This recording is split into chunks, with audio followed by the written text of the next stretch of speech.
How to fix event ID 1000 error on Windows 10 or 11.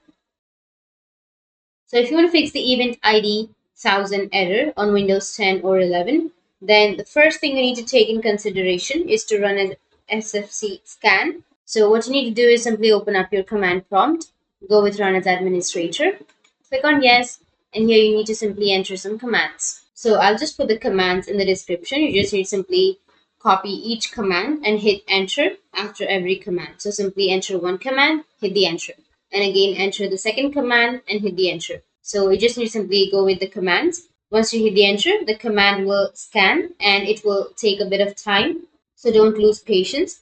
Afterwards, just restart your computer and then you can check if your problem still persists. Now, moving on to another useful solution is to update the Windows 11.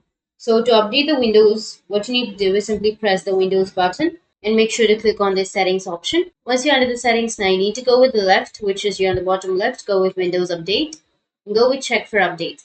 And you need to check if you have any updates, because if you have any updates, you just need to simply go and update your Windows. Once you've updated, your problem might be fixed. But if that still doesn't fix your problem, then move on to the next method, which is system configuration. So you just need to simply search for system configuration on your Windows and you will get this kind of interface. Make sure that you're under the general tab and then you need to go with startup selection, and here you need to go with selective startup and go and uncheck the second option and make sure to check the first option.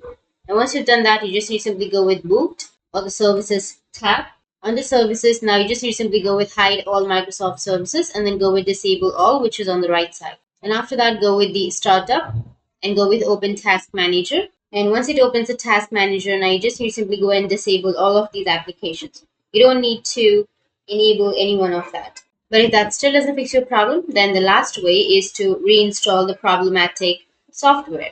So what you need to do is simply open up your settings. Now you just need to simply go with the apps and then go with installed apps. And under your installed apps, you just need to simply go with the app which is crashing or which is giving you the problem or glitching, something like that. So you just need to simply go to the right side, go with uninstall and uninstall the application which is giving you the problem. Once you've done that, your problem will be fixed. So after doing all of this, you just need to simply restart your device and you can use your device. So that's how you can fix your event ID 1000 error on your Windows 10 or 11. And if you have any questions, feel free to comment below. Thanks for watching.